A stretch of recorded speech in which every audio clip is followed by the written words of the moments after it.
새해 첫 국무회의입니다. 모두 새해 복 많이 받으십시오. 모두 각별한 다짐으로 새해를 시작했으면 합니다. 지금 우리는 함께 잘 사는 혁신적 포용국가로 대한민국을 구조적으로 전환하는 시기를 맞고 있습니다. 또한 한반도에서 평화와 새로운 번영의 시대를 열고 있습니다. 국무위원들은 물론 공직사회 전체가 비상한각으로 한 번도 가보지 않은 곳을 향해 나아가는 변화와 혁신의 주역이 되어야 합니다. 각 부처 장관들은 자신과 부처의 이름을 내건 브랜드 정책을 책임 있게 추진해서 국민들께 성과로서 제시할 수 있어야 합니다. 직원들과 더욱 활발하게 소통하여 부처 전체가 국정 철학과 정책 방향을 공유하고 성과를 위해 한마음으로 뛰어주기 바랍니다. 특히 강조할 점은 그 성과는 보고서상의 성과가 아니라 국민들이 경제활동 속에서 그리고 일상의 삶 속에서 체감하고 고개를 끄덕일 수 있는 성과가 되어야 합니다. 그러기 위해 현장에서 답을 찾아주길 바랍니다. 우리 정부 1기 경제팀은 무엇을 할 것인가를 설정했습니다. 2기 경제팀은 어떻게 할 것인가에 집중해야 합니다. 그 방법 역시 부처 내 보고서 속에만 있지 않을 것입니다. 오히려 국민의 삶 속에, 현장 실무자들의 땀 속에, 정부의 도움을 호소하는 청년 창업자의 구겨진 수첩 속에 숨어 있을 수 있습니다. 그들의 목소리를 피부치의 하소연 양 경청해 주길 바랍니다. 정책마다 예 집단의 목소리가 어떻게 다른지 반드시 확인하고 어떻게 다른 입장을 조정할 수 있는지 현장에서 방안을 찾아주길 바랍니다. 올해 우리 앞에 놓여 있는 도전은 만만치 않습니다. 그러나 그렇기 때문에 더욱 자신감을 갖고 노력을 기울여야 할 것입니다. 우리가 대통령부터 각 부처의 장차관까지 한 팀이 되어 함께 마음을 합쳐 노력하면 반드시 좋은 성과를 국민들께 보여드릴 수 있을 것입니다.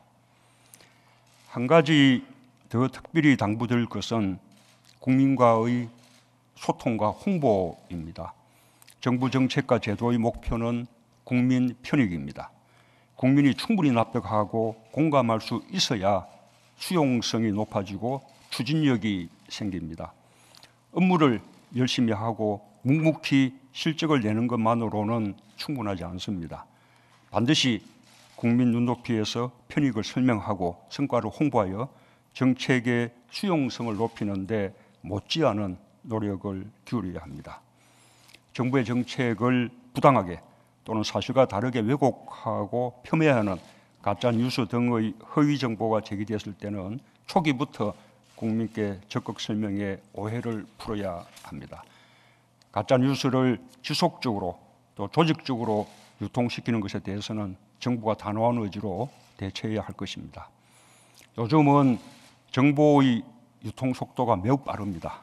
특히 가짜뉴스 등의 허위 조작 정보는 선정성 때문에 유통 속도가 더욱 빠릅니다. 그래서 초기의 대응 속도가 매우 중요하다는 것을 특히 유념해 주기 바랍니다. 효과적인 대응 방법과 홍보 방법에 대해서도 고민할 필요가 있습니다. 각 부처별로 전문성이 있는 소통, 홍보, 전담 창구를 마련해 주기 바랍니다. 오늘 회의에서는 산업안전보건법 개정 법률의 공포를 의결합니다. 열악한 환경에서 일하는 노동자들의 안전을 위한 법률입니다. 한 비정규직 젊은이의 안타까운 죽음은 국민 모두의 가슴에 상처로 남았습니다. 사후에라도 법적 안전장치를 마련하고 재발 방지 조치를 철저히 하는 것이 그의 희생을 헛되이 하지 않는 것이라고 생각합니다. 생명보다 이익을 우선시한 경영에서 벗어나 위험의 외주화를 방지하고 비정규직, 특수고용, 플랫폼 노동 등 안전의 사각지대에서 개인이 위험을 감수했던 고용들까지 안전망 속으로 포용하게 된 것은 큰 의미가 있습니다. 기업 부담이 늘어날 수 있는 점에 대해 지원 대책도 강구하면서 안전한 작업 환경과 행복한 일터로 경쟁력과 생산성을 높이는 계기로 만들어 주기 바랍니다. 지난해 국회를 통과한 규제 샌드박스 법안들 가운데 17일 발효 예정인 정보통신융합법의 시행령과 산업융합법 시행령의 개정도 오늘 의결됩니다. 기업이 새로운 기술과 서비스를 내놓을 때 기존 규제에 얽매이지 않고 시장에 출시하거나 실증 테스트를 할 수 있는 제도적 장치를 마련하기 위한 것입니다. 규제 혁신은 우리 경제에 활력을 불어넣고 성장 동력을 확보하는 데 필수적인 토대입니다. 규제 샌드박스의 성공을 위해 기업들이 쉽게 그리고 적극적으로 제도를 활용할 수 있도록 힘써 주시기 바랍니다. 이상입니다.